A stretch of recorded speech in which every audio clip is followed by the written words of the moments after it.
E a ideia aqui é um pouco falar do trabalho do Banco Central, explicar um pouco como a gente vê a trajetória de taxa de juros e falar um pouco do que a gente fez e das consequências do que a gente tem feito, de como a gente consegue olhar para frente, né, o cenário. Então, acho que primeiro, lembrar um pouco o que foi feito na pandemia. Aqui a gente tem, desculpa pelo gráfico cheio de dados, mas é só para dar uma ideia de que o Banco Central enxergou a pandemia muito rápido, fez a maior medida de liquidez do mundo, em termos de dar liquidez ao sistema financeiro, entendendo que haveria restrição naquele momento, fez também uma medida de liberar capital para os bancos. No ano da pandemia, o crédito no Brasil cresceu 23,6%, foi o maior crescimento de crédito do mundo no ano da pandemia. Aqui estão todas as 19 medidas que nós fizemos, obviamente não vou comentar todas, mas tinha um potencial de alcançar mais de 2 trilhões. Queria agradecer ao Adolfo, que está aqui em algum lugar, que ajudou aqui a confeccionar as medidas. A gente ficou aí 2 meses trabalhando para confeccionar as 9 medidas para que o Brasil passasse bem durante a pandemia. Vou explicar um pouco como é que a gente trabalha, que eu acho que é super importante, porque é um trabalho muito técnico, né, e o que acontece é que acaba, com esse anseio, né, da queda de juros, a gente acaba vendo um elemento político, né, num trabalho que é puramente técnico, né. Nosso trabalho é técnico no sentido que a gente olha 3 coisas. Como é que é a tomada de decisão do Banco Central? E lembrando que a gente segue aqui o sistema de metas, que é um sistema que tem um sucesso enorme, que é seguido por grande parte dos países no mundo. Então, a gente olha a inflação corrente. Quando a gente olha a inflação corrente, a gente tenta identificar na inflação corrente se tem algum elemento de tendência, se tem algum grupo da inflação que está saltando aos olhos, se a gente consegue identificar na inflação corrente alguma coisa que é passageira, que é uma coisa que é mais estrutural.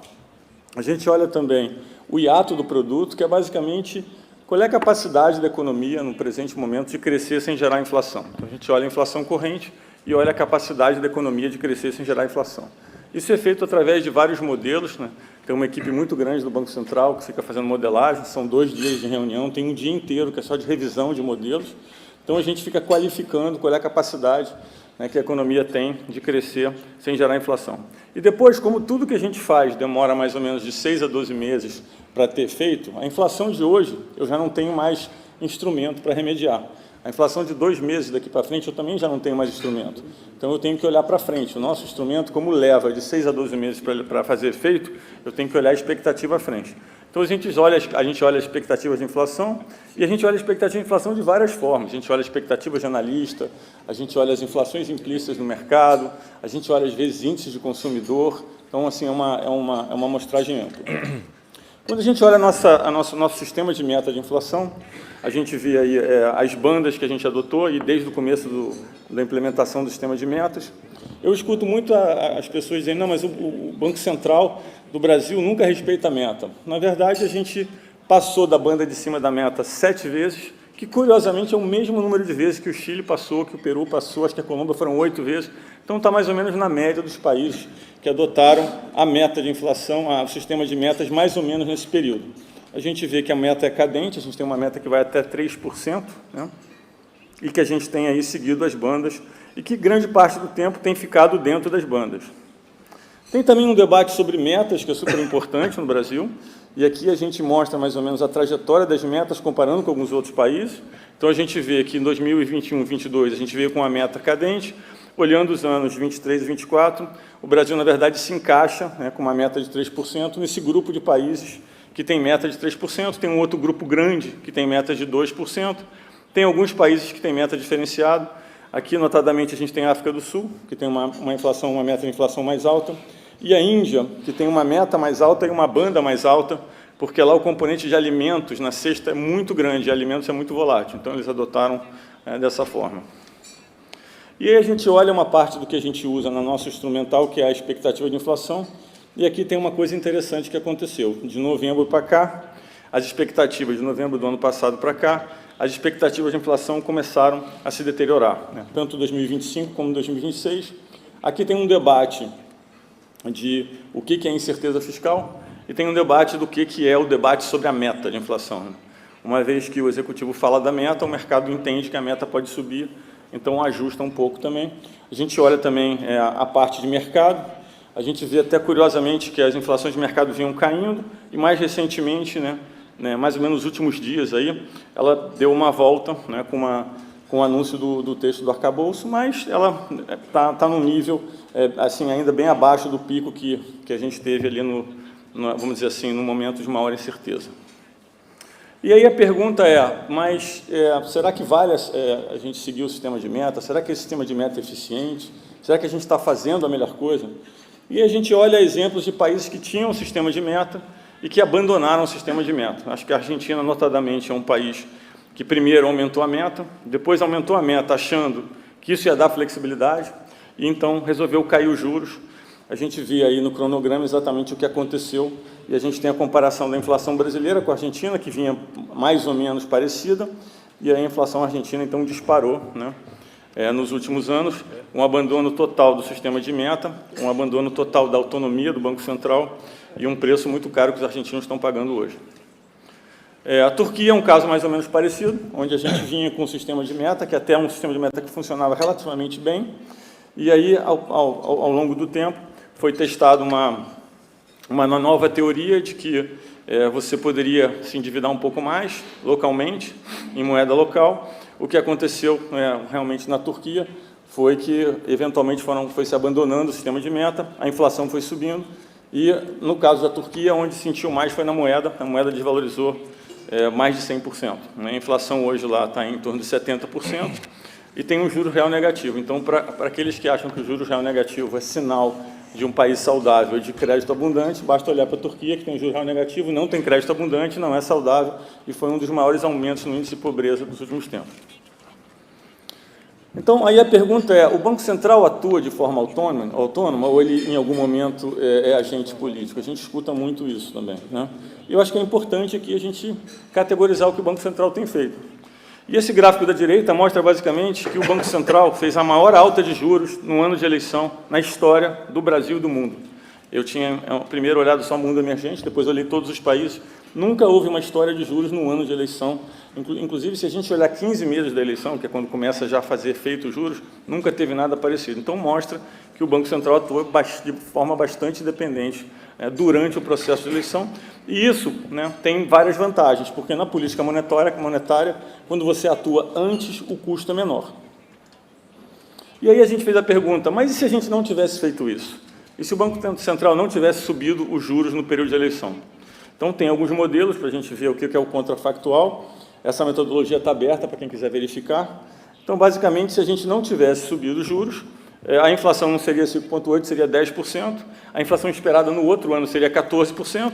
E se isso tivesse acontecido, basicamente, a gente teria que estar com juros de 18,75 hoje, para ter o mesmo objetivo, e a gente teria, muito provavelmente, que subir os juros para o ano que vem, colocando o país numa recessão, alguma coisa entre 3% e 4%, que foi um pouco o que aconteceu na última vez que o Brasil tentou cair os juros sem ter condições de credibilidade. Então, a gente olha um pouco o tema da inflação no Brasil. Esse gráfico, à esquerda, abaixo, e à esquerda, eu acho que é um dos mais importantes, ele basicamente compara a inflação do Brasil com a inflação da média do mundo desenvolvido. E a gente vê que a gente tem momentos que os choques globais geram inflação no Brasil e tem momentos que o Brasil tem inflação sozinho. Então, a gente vê ali nos anos de 14 e 15 que o Brasil basicamente teve uma inflação sozinho, e como nesse último ciclo o Banco Central começou a cair os juros, começou a subir os juros bastante antes de vários outros países, a gente vê ao contrário, que a inflação brasileira está bem abaixo da média da inflação do mundo desenvolvido. Então, mostra, quando a gente olha, inclusive, esse gráfico, que tem as linhas de desvio padrão, que é uma situação bastante atípica, sucesso de combater a inflação na forma como foi feito. E tem um argumento também que eu escuto muito, não, mas a inflação é de oferta. Então, se a inflação de oferta não precisa juros. Bom, não é isso que a gente identifica. Primeiro, quando a gente disseca o que é componente de oferta e de demanda, a gente chega à conclusão clara que hoje tem muito mais componente de demanda do que oferta. Depois, é importante dizer que mesmo que a inflação fosse de oferta, os bancos centrais têm o dever de combater o que a gente chama de efeitos secundários, que é quando os efeitos da inflação de oferta se propagam na cadeia. Perdão. E aí, o que acontece quando a inflação sai de controle? Por isso que a missão do Banco Central é tão importante no combate à inflação e precisa persistir. Tem vários estudos, inclusive para eventos hiperinflacionários brasileiros, que mostram que as empresas brasileiras se adaptam rapidamente, né, à inflação mais alta. Os ricos, as pessoas que têm recursos, se adaptam mais rapidamente, mas os pobres não. A inflação é um grande instrumento de desigualdade, de aumento de pobreza. Eu tinha vários exemplos, eu não tenho como apresentar todos aqui, eu vou apresentar na CAI mais exemplos, mas tem um exemplo aqui da Argentina, onde a gente vê que saiu um índice, esse é mais recente, saiu semana passada ou retrasada, um grande aumento da pobreza e da pobreza extrema gerada pela inflação, porque quem tem menos recurso não consegue se proteger da inflação, quem tem mais recurso consegue se proteger, e as empresas, e aí tem um caso brasileiro específico, que a gente consegue ver que as empresas, de uma certa forma, conseguem se proteger da inflação. Por isso que a missão do Banco Central, de ter certeza que a gente combateu a inflação, é muito importante. A gente precisa passar a mensagem que a inflação é um imposto regressivo, o governo ganha dinheiro porque abre mais espaço fiscal, as pessoas perdem, né? Quem tem dinheiro se protege, quem não tem não se protege. E aí a gente se pergunta, mas por que os juros são altos no Brasil? E é um trabalho aqui, o Isaac conhece bem alguns desses gráficos aqui, mas tem um tema principal, que é a nossa recuperação de crédito, é baixíssimo. A gente só está melhor do que Zimbábue, Turquia, Burundi e Venezuela, em termos de recuperação de crédito. Então, aqui tem um tema da recuperação no crédito ser um processo judicial longo, demorado, e tem também um tema muito importante, que é os indicadores de risco. Então, quando a gente olha por que os juros é alto, e aqui, obviamente, eu não vou ter tempo para explicar tudo, a gente divide na parte de canal de política monetária, ou seja, a potência da política monetária, e na parte, vamos dizer assim, estrutural. Essa aqui é a parte estrutural. Então, a gente tem recuperação de crédito baixa, a gente tem uma dívida bruta, né, do governo brasileiro, que é bem maior do que a média dos países emergentes, a gente tem uma taxa de poupança menor e a gente tem aí o crédito espelhado num instrumento chamado CDS, que é o Credit Default Swap, que o Brasil é bem acima de vários outros países. E aí tem uma parte que é a parte de canal, né, o canal da política monetária. Por que às vezes, quando eu quero fazer um ajuste, eu tenho que subir mais os juros que outros países? Porque isso funciona como se fosse uma tubulação, né? E às vezes a tubulação, se ela está mais entupida, eu tenho que aumentar a pressão de água para fazer o mesmo efeito. O que significa a tubulação de política monetária estar entupida? Bom, uma das coisas que explica, tem outras, de novo, eu não vou ter tempo de falar sobre tudo aqui, mas essa é a principal. Uma das coisas que explica é quando a gente tem um percentual de crédito muito grande direcionado, né? Então, se eu tenho um percentual de crédito muito direcionado, quando eu mudo a política monetária, eu não tenho influência sobre esse percentual. Então, é como se o tubo tivesse um pouco entupido, para fazer a mesma pressão, para fazer o mesmo efeito, eu tenho que colocar mais pressão. É o efeito também que a gente chama da meia entrada. Então, se eu vendo muita meia entrada, a entrada principal tem que ser mais cara para compensar. E aqui a gente tem um gráfico comparando, né, esse percentual de direcionamento. E vê que o Brasil tem 40%, os outros países na média têm 4%, o México aparece ali um pouquinho mais alto, mas o México, o crédito direcionado não tem subsídio, então é um pouco diferente do Brasil. Então, isso aqui explica, em parte, por que às vezes os nossos juros tem que ser um pouco mais alto, porque a potência da política monetária é um pouco mais baixa. E por isso que a gente diz que ter um componente de crédito subsidiado muito maior faz com que a política monetária tenha menos efeito. Isso significa que a taxa de juros estrutural da economia, quando eu tenho muito crédito subsidiado, ela é maior. Isso não é porque eu acho A ou B ou é correto ou errado. Isso é uma coisa que sai, né, é um estudo que sai, né, da relação entre a potência da política monetária e o espaço que a gente tem. E aí a gente fala, bom, mas a taxa de juros de reais no Brasil é muito alta? E eu vejo muito a narrativa, não, a taxa do Brasil é o dobro da segunda. Não existe isso, né? Obviamente, se você medir uma coisa que aponta contra a média, um país que já subiu os juros enquanto os outros estão subindo vai ser distorcido. Então, o que a gente faz? A gente primeiro precisa medir contra a inflação cheia, dado que a nossa inflação, contra o núcleo da inflação, dado que a nossa inflação cheia tem a contaminação da desoneração que a gente teve de preços de telecomunicação, de gasolina, de energia elétrica. Então, isso afetou um pouco a inflação cheia. Então, quando a gente olha os núcleos, a gente vê que a taxa de juros real do Brasil ela é alta, é mais alta, mas não está muito distante dos outros, né? Outra coisa que a gente diz, não, mas a taxa de juros real sempre no Brasil agora é um absurdo, está mais alto do que sempre foi na história. Também não é verdade. Quando a gente olha o gráfico aqui, a gente olha o período de 2014 a 2019, a taxa de juros do Brasil era mais alta, real? Era bem mais alta em relação à média do que ela é hoje. Então, a gente viveu com um tempo de taxa de juros real bem mais alta. Aliás, vamos olhar essa linha azul grossa aqui e a de baixo, para a gente ver que a gente teve um tempo onde a gente tinha taxa de juros real alta e os outros países não tinham. E agora a taxa de juros real do Brasil está alta, mas os outros países também estão. É bem diferente do passado. O que mostra que ter feito o ajuste monetário rápido teve uma influência muito grande nisso, como eu mostrei naquele exercício contrafactual anteriormente. Então, de novo, aqui a mensagem é, a nossa taxa de juros real estrutural é alta? A gente precisa trabalhar para combater isso? Precisa. A taxa de juros real hoje é uma anomalia em relação ao que era no passado? Não, ela é mais baixa que a média. Por quê? Porque nós fizemos um trabalho rápido e foi feito de forma eficiente. Perdão. Uma outra coisa que eu sempre escuto, não, a gente precisa cair os juros porque a gente precisa estimular o crédito. Bom, o juros só funciona no crédito se ele tiver credibilidade. Porque os juros atuam numa coisa que a gente chama de condições financeiras, que são as condições gerais de liquidez da economia. Então, a gente teve momentos no passado, tem um aqui muito fácil de ilustrar, onde nós caímos os juros, né, viemos de um movimento de queda de juros, mas, aqui a gente olhar 2011, 2012, a gente veio caindo os juros, se a gente pegar que os juros levam mais ou menos 12 meses para fazer efeito, ao invés de subir o crédito, ele caiu. Então, a gente caiu os juros e o crédito caiu, porque não existia credibilidade naquele momento para fazer aquele movimento. Lembrando que os juros que o Banco Central decide são os juros de um dia. Todo o resto dos juros, quem decide são as pessoas e as empresas que emprestam para o governo. E elas fazem o preço de acordo com o risco que elas entendem que o governo tem. Então, é importante mencionar aqui que a gente teve um caso específico na história onde a gente caiu os juros, o crédito não só subiu, ele começou a cair, depois teve que reajustar os juros e o crédito foi negativo nominal pela primeira vez na história do país. Então, mostra que se a gente faz um ajuste de juros sem ter as condições, o resultado é muito desastroso no crédito. Perdão. E aí uma pergunta é, mas o que a gente faz ao longo do tempo para melhorar o crédito em termos de spread? Isso é um trabalho que o Banco Central tem feito, junto com a Febraban, junto com os bancos, e tem dado efeito. Se a gente pegar o que melhorou a profundidade do mercado de capitais, o que melhorou os produtos estruturados no Brasil, a gente tem um gráfico que mostra aqui bem claro. Para o mesmo nível de Selic, as bolinhas são o mesmo nível de Selic.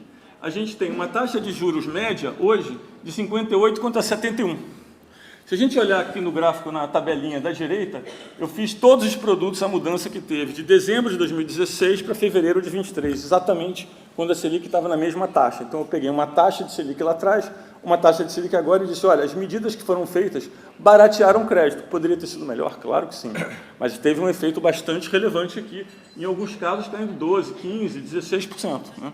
Obviamente, a gente precisa continuar trabalhando, é um trabalho que a gente tem que fazer sempre, tem que ter mais medidas de crédito, mais medidas de fomentar o mercado de capital. Aqui são todas as medidas, a apresentação está à disposição para quem quiser ver, não vou ter tempo de passar, mas a gente fez mais de 40 medidas para melhorar o mercado de crédito nesses últimos 4, 5 anos. Bom, aí a gente fala, mas o Banco Central não tem agenda social? Claro que tem, o Banco Central tem uma preocupação enorme com as pessoas. Nossa principal preocupação é com o bem-estar das pessoas. E com crédito, ter crédito barato, mas de forma sustentável. Então, a gente identificou logo no começo que o cooperativismo era uma forma de crédito barato. Vamos incentivar o cooperativismo. É mais barato, é mais direcionado, atinge o pequeno, às vezes, o pequeno agricultor. Então, a gente fez um programa com mais de 20 medidas no cooperativismo e aqui está o resultado do aumento do crédito do cooperativismo em relação ao resto do crédito. E a gente mostra aqui em relação ao breakdown de se é pequena, grande ou média empresa. Então, um grande trabalho foi feito no cooperativismo. Eu acho que os parlamentares que representam as cooperativas reconhecem isso, é um trabalho que a gente fez. Aqui eu quero agradecer ao diretor Paulo Sérgio, que fez esse trabalho e que entende muito de cooperativa. Outra coisa é o microcrédito. O microcrédito é o crédito que gera inclusão, é o crédito que você vai na comunidade, que você dá para a pessoa para abrir aquela lojinha, para abrir aquele pequeno comércio. Esse é um crédito que estava esquecido no Brasil, ele vinha de 3 anos de queda. A gente fez um programa enorme de microcrédito, olha o que aconteceu com o microcrédito, olha a subida do microcrédito. Essa é uma agenda social do Banco Central. A gente estimula o microcrédito, a gente fez várias mudanças na legislação de microcrédito. Então, é importante entendendo como é que a gente olha isso. E aí, a parte de tecnologia, que aí é onde a gente teve o maior movimento de inclusão financeira dos últimos tempos. Aqui a gente consegue ver, por exemplo, um gráfico do Pix, com todos os outros sistemas feitos no mundo.